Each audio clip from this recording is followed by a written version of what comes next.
एक यतीम लड़की जिसके पास ना घर था ना कोई अपना।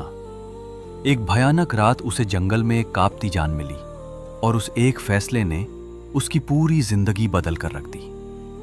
गाहों के किनारे पर खड़ा वो पुराना कमजोर घर उस रात भी वैसे ही खामोश और सुनसान खड़ा था जैसे बरसों से था। इसी खामोशी के बीच सलमा दरवाजे के पास खड़ी थी, दुबली पतली सी लड़की जिसके ऊपर एक पुरानी और फटी हुई चादर थी।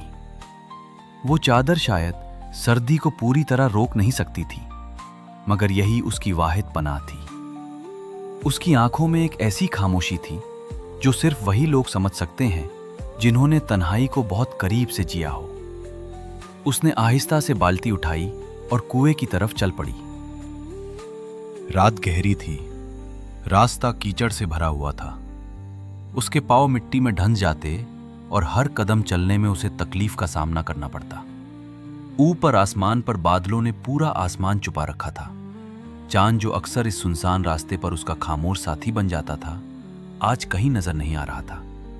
यूं लगता है कि जैसे आसमान ने भी आज रोशनी देने से इनकार कर दिया हो। आखिर वो कुएं तक पहुंच गई।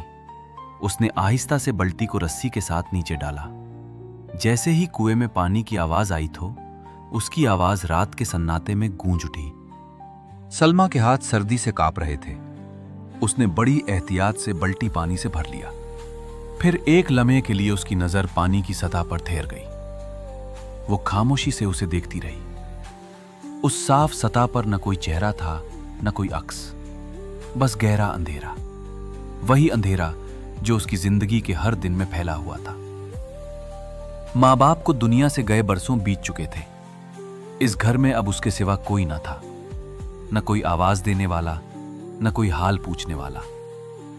हर शाम वो लकड़ियां जलाकर आग रोशन करती, शोलों को देर तक खामोशी को देखते देखते सो जाती। बस यही उसकी छोटी सी दुनिया थी। वो बल्टी उठाकर वापस मुड़ने ही लगी थी कि अचानक एक आवाज सुनाई दी। ये न हवा की सरसराहट थी न किसी कुत्ते के भौंकने की आवाज।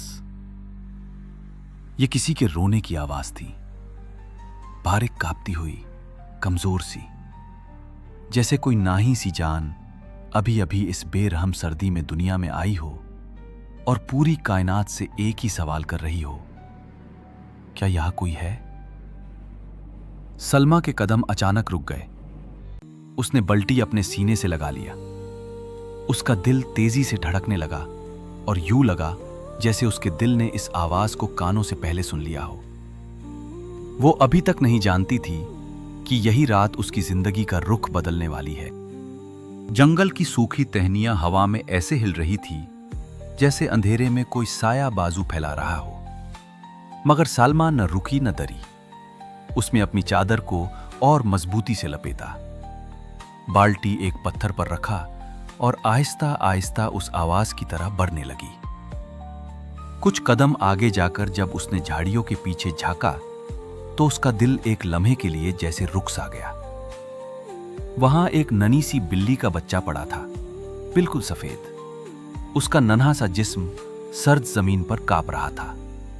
आंखें खुली थी और उन आंखों में एक ऐसा सवाल था जो सलमा की अपनी आंखों में भी अक्सर ठहर जाता था।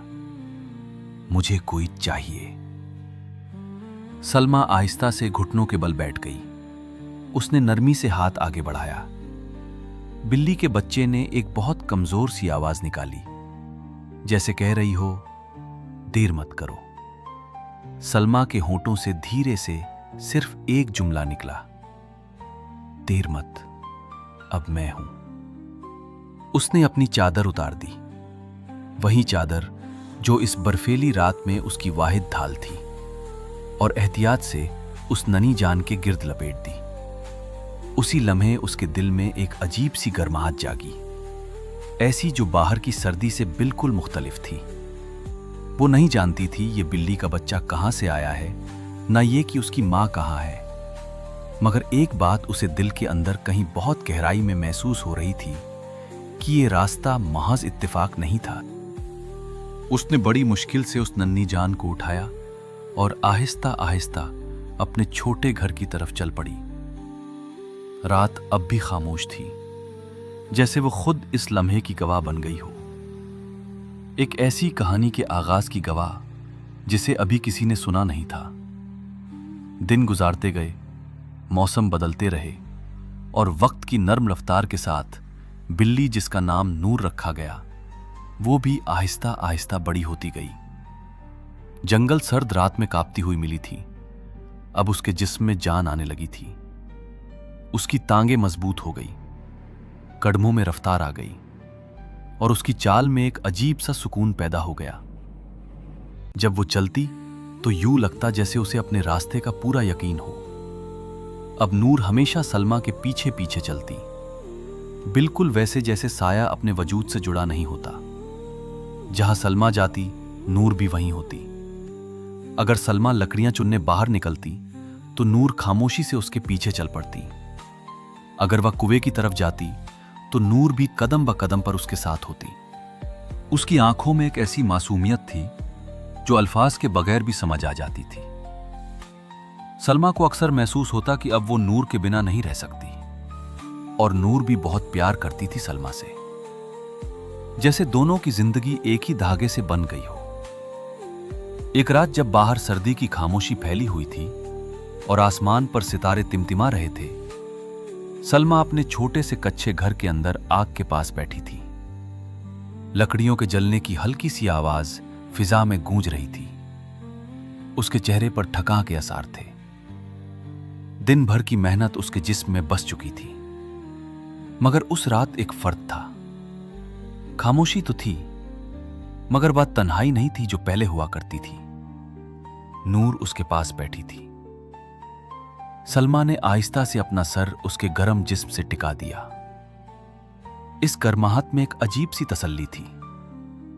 उसने आंखें बंद कर लीं और धीरे से बोली, तुम ही हो मेरी जिंदगी, तुम ही नूर। नूर ने कोई आवाज नहीं निकाली, कोई जवाब नहीं दिया, मगर उसके जिस्म की वो खामोश गर्माहट ऐसी थी जैसे हर लफ्ज का जवाब दे रही हो। फिर वक्त गुजरा और बाहर आ गई।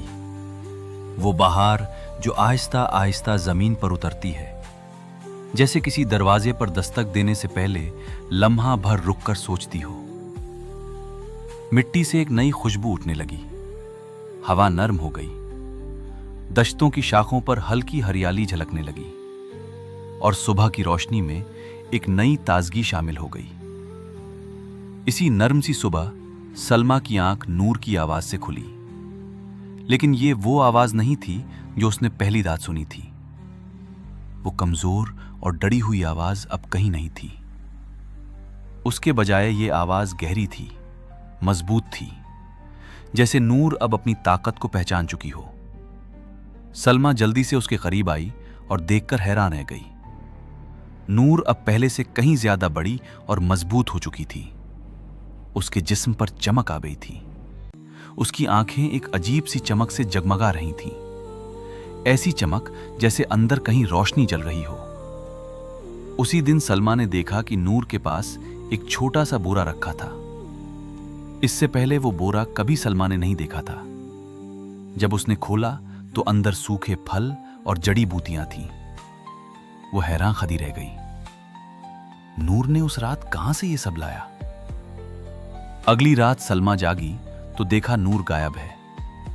वो घबरा कर बाहर निकली। शांत हवा में उसने नूर को देखा। वो एक बूढ़ी औरत के दरवाजे पर बैठी थी। वो औरत जो बीमार रहती थी, जिसका कोई नहीं था। जब सलमा वहां गई तो औरत ने बताया कि रात को नूर आई और उसके पास बैठी रही। सुबह तक उसकी तबीयत ठीक हो गई। ये बात फैलने लगी, पहले एक घर में, फिर दूसरे में। लोग कहने लगे कि सलमा की बिल्ली बीमारों के पास जाती है और वो ठीक हो जाते हैं। कोई कहता था कि नूर के आंसू में शिफा है। कोई कहता था कि जब वह किसी के पास सोती है तो बुरी नजर ताल जाती है। सलमा को यह सब अजीब लगता था। उसके लिए तो नूर सिर्फ उसकी साथी थी, मगर लोगों की आंखों में एक अजीब सी चमक आने लगी। वो चमक जो पहले हैरत जैसी लगती थी, फिर तज्जुब और फिर लालाच। एक दिन एक आदमी आया।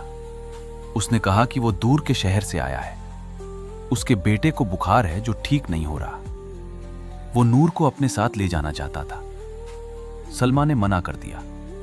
वो आदमी गुस्से में चला गया, मगर उसकी आंखों में वही चमक लालाज की थी जो सलमा पहचान चुकी थी। अगले हफ्ते एक और आदमी आया। इस बार उसने पैसे देने की पेशकश की। फिर दूसरे ने, तीसरे ने।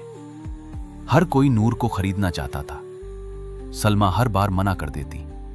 वो कहती, ये मेरी जिंदगी है, इसे बेचने वाली नहीं हूं। मगर एक रात जब सलमा सो रही थी, उसे कुछ आवाज सुनाई दी। उसकी आंख खुली तो देखा नूर जाग रही थी। उसकी आंखें दरवाजे की तरफ थीं। सलमा ने कान लगाए। बाहर कदमों की आवाज थी, धीमी, चुपके से चलने वाली। कार से झांकी। अंधेरे में कुछ लोग खड़े थे, हाथों में बूड़ियां थी। वो आदमी जो पहले आया था वो भी था। वो फुसफुसा रहे थे, बिल्ली को पकड़ो, जिंदा या मुर्दा, बस हमें चाहिए। सलमा का दिल धड़कने लगा। उसने जल्दी से नूर को गोद में उठाया। पीछे की खिड़की से निकलने की कोशिश की, मगर वहां भी एक आदमी खड़ा था। वो घिर चुकी थी। तभी नूर ने एक अजीब सी आवाज निकाली, गहरी, मजबूत, ऐसी आवाज जो किसी बिल्ली की नहीं लगती थी। वो आवाज रात में गूंजी और अचानक गांव के कुत्ते भौंकने लगे। एक नहीं, बहुत सारे। पास के घरों की खिड़कियां खुली, लोगों की आवाजें आने लगी। कौन है? क्या हो रहा है? वो लोग घबरा गए और अंधेरे में गायब हो गए। सलमा ने उसी पल नूर को कसकर पकड़ा और दौड़ पड़ी, जंगल की तरफ, जहां वो लोग न जा सके। रात भर वो दौड़ती रही। कांटे चुभे, पत्थर काटे, मगर रुकी नहीं।